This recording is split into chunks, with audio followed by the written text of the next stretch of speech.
ഞാനിവിടെ ബസ് സ്റ്റോപ്പിൽ ഇരിക്കുമ്പോൾ ഒരു ബസ് വന്നപ്പോൾ ഞാൻ അതിലോട്ട് ഓടി കയറി. എങ്ങോട്ടാണെന്ന് പോലും ചോദിക്കാണ്ടാണ് ഓടി കയറിയത്. കറാഞ്ചിയിലേക്ക് അല്ലെങ്കിൽ ഫിലോമിനാസ് ചർച്ചിൽ പോകണം എന്നുള്ള രീതിയിലാണ് ഞാൻ ഈ ബസ്സിലോട്ട് ഓടി കയറിയത്. പക്ഷേ ഈ രണ്ട് സ്ഥലത്തോട്ട് ഈ ബസ് പോകില്ല. ഇത് ചാമുണ്ടേശ്വരി എന്ന് പറഞ്ഞ സ്ഥലത്തേക്കാണ് പോകണമെന്ന് പറഞ്ഞു. ചാമുണ്ടേശ്വരി ഹിൽസിലേക്ക് പോകാനുള്ള യാതൊരു പ്ലാനും സത്യം വന്നാൽ എനിക്കില്ലെങ്കിൽ. പക്ഷേ ഏതായാലും ബസ് കയറിപ്പോയില്ല. എന്നാൽ പിന്നെ ചാമുണ്ടേശ്വരി എങ്കിൽ ചാമുണ്ടേശ്വരി എന്ന് വിചാരിച്ചു. ബസ് പോണ വഴിയൊക്കെ കാണാൻ വേണ്ടിയിട്ട് അടിപൊളി ആയിട്ടോ. ഫുള്ളിങ്ങനെ ചുരം പോലെ ഇങ്ങനെ മുകളിലോട്ട് കയറി പോയിരിക്കും.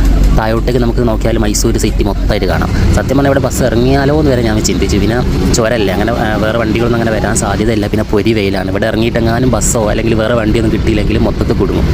അതുകൊണ്ട് തൽക്കാലം ഈ ബസ്സിൽ കൂടി ഇങ്ങനെ താഴോട്ട് നോക്കി ആസ്വദിക്കാമെന്ന് വിചാരിച്ചു. എന്തായാലും അടിപൊളി ട്രാവലായി. ഇത് കണ്ടില്ലേ, മൈസൂർ സിറ്റി ഇങ്ങനെ ഫുള്ളായിട്ട് നമുക്കിങ്ങനെ അടിപൊളിയായിട്ട് കാണാം.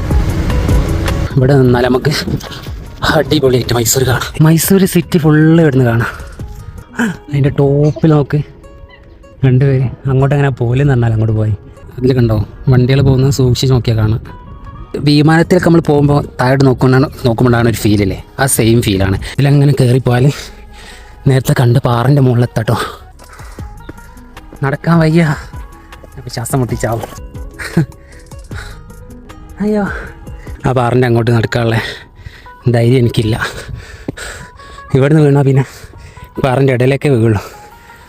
അവിടുന്ന് വീണാൽ ചത്തു എന്ന് തന്നെ പറയാം.